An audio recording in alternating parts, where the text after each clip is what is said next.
नमस्ते सर। नमस्ते नमस्ते। हाम्रो प्रताप कडेल सर टिएसआइपी घुमेर फेरि पुनः कतार प्रस्थान गर्नुभएको छ। सरको बसाइ र टिएसआइपीको घुमाएकाहरूको बारेमा र डिएक्सन फ्यामिलीको लागि आउट अफ कन्ट्रीमा कस्तो सहज छ सर? धेरै धेरै धन्यवाद हाम्रो सिपेन्द्र सरलाई।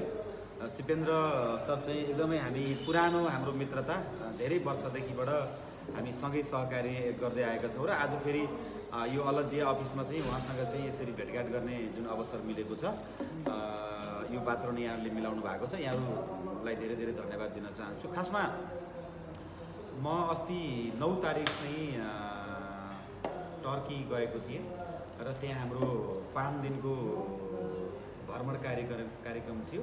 यसलाई चाहिँ टिएसआई भनेर भनिन्छ।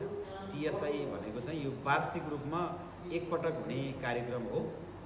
यसपालि मिडल इस्टको टिएसआई टर्कीमा थियो। त्यहाँ हामीले एकदमै इन्जोय गऱ्यौँ। एकदमै त्यहाँको चाहिँ नि हामीले रमणीय स्थलहरू, त्यहाँको चाहिँ नि ऐतिहासिक स्थलहरू भिजिट गर्न पाइयो र त्यसमा एउटा गर्वको विषय भनौँ अथवा दुःखको विषय भनौँ, त्यत्रो कार्यक्रममा लगभग 200+ क्वालिफाई भएर गएका लिडर्सहरूमा एकजना म मात्रै नेपाली त्यो कार्यक्रममा सहभागी हुने मौका पाएँ। यो एउटा खुसीको कुरा पनि हो र एउटा दुःख पनि लाग्छ।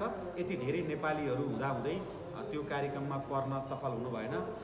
आई थिङ्क नेक्स्ट इयर अब हामी अरू पनि नेपाली साथीहरू जानेछौँ, जानुपर्छ। त्यसको लागि तपाईँहरू सबैजनाले तयारी गर्न सक्नुहुन्छ। अहिले हामी 5th मन्थमा रनिङ गरिरहेका छौँ।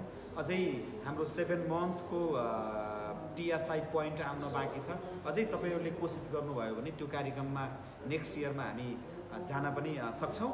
र हाम्रो सिपेन्द्र सरले सोध्नुभएको कि बाहिर काम गर्नको लागि कस्तो छ अवस्था, कसरी काम गर्न सकिन्छ भन्ने जुन प्रश्न गर्नुभएको छ। तुर्की इज युरोपियन कन्टिनेन्ट। त्यहाँ चाहिँ एकदमै राम्रो एउटा काम गर्ने वातावरण छ। युरोपमा अहिले लगभग सबै कन्ट्रीहरूमा डिएक्सनको राम्रो एउटा माहौल बनिरहेको छ। दिन प्रतिदिन विभिन्न कन्ट्रीहरूमा अफिसहरू खोल्ने क्रम बढिरहेको छ। त्यो एकदमै राम्रो एउटा वातावरण देख्यौँ हामीले, त्यहाँ काम गर्ने वातावरण। र अर्को कुरो, अब कतारमा चाहिँ म चाहिँ खासमा अब 1 हप्ता मात्रै कतारमा बस्छु। सो म तपाईँहरू सम्पूर्ण यो जसले यो भिडियोलाई पछि हेर्नुहुन्छ यहाँहरूलाई के अनुरोध गर्न चाहन्छु भने, म यति बेला कतारमा बसिरहँदाखेरिमा तपाईँलाई सायद मेरो एउटा सानो एक्सपिरियन्सले तपाईँलाई काम गर्ने चाहिँ एउटा प्रेरणा मिल्न सक्छ। मैले एकदमै लामो समयदेखि 15-16 वर्षदेखिबाट यो क्षेत्रमा काम गर्दै आएको कारणले गर्दाखेरिमा मेरो सानो एउटा एक्सपिरियन्सले, सानो एउटा कोटेसनले तपाईँलाई काम गर्नको लागि मद्दत मिल्न सक्छ।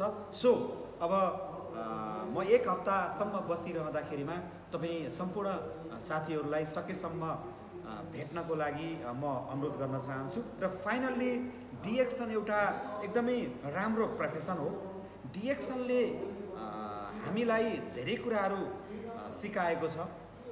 कथम कदाचित हामी डिएक्सनको प्रोफेसनमा रहेनौँ, बसेनौँ अथवा यो प्रोफेसनमा हामी काम गर्न सकेनौँ भने पनि डिएक्सनमा सिकेको कुराहरू हामी अरू जुनसुकै प्रोफेसनमा पनि त्यसलाई हामीले युटिलाइज गर्न सकिन्छ। सो जो साथीहरू डिएक्सनमा अलरेडी जोडिसक्नु भएको छ, तपाईँहरू सिरियसली रूपमा काम गर्न थाल्नुहोस्। जो साथीहरू डिएक्सनमा जोडिनु भएको छैन, join the DXN, do the DXN. Thank you very much. Thank you very much sir information.